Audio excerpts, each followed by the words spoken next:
If you're George Lucas or Steven Spielberg and you're about to make another blockbuster like Star Wars or Indiana Jones, you probably have millions to throw around for special effects.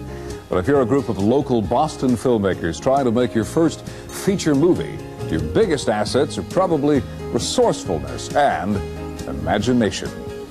Okay, scarf, get the scarf flapping, lights flapping, everything going. Okay, Dennis, camera on, please. And camera on.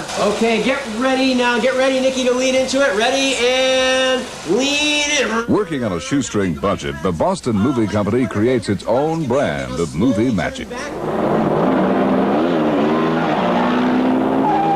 This is a scene from Screamplay, which had its world premiere tonight at Sac Copley Place in Boston.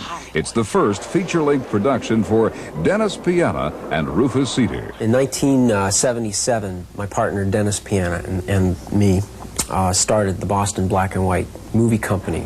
It was a group of about 5 filmmakers. We processed our own film after shooting it with our own friends as actors, and we assembled films ranging in length from 3 minutes to 10 minutes and showed them around town with live music composed by our own musicians.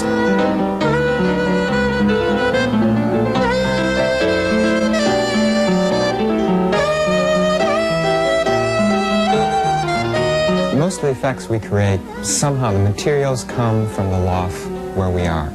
So what you have is people who are artistic by nature and therefore resourceful, using the things around them and transforming them. Directed and co-written by Rufus, Screamplay is the story of Edgar Allan, an aspiring murder mystery screenwriter on his first trip to Hollywood. In the course of completing his first project, Edgar, played by Rufus himself, meets a number of bizarre people whose imaginary murders he writes into the script. When the unfinished script gets stolen, the murders suddenly start to occur in the same manner as they were conceived on paper. It takes place in an apartment building in Hollywood, a stucco apartment building. We looked all over the coastline, and we couldn't find a stucco motel or apartment building that matched the description. It finally came to me that we got the studio here, why don't we just do it here in the studio? It's the oldest trick in the book. It's an old Hollywood technique where you do a painting about this size, you put it in front of the camera, you film through this area where the actors are across the studio in front of the walls, and it appears that they're actually standing in front of the set. Nothing's real in this movie at all.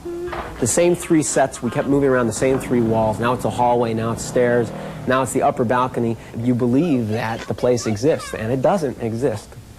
Except when I wrote the script, I actually lived in a place called the Welcome Apartments, and a lot of the characters are based on these weirdos. They do exist. Quite unusual for a small independent operation is that the Boston Movie Company does all its own printing. If I had somebody else print it, it would end up costing a lot more.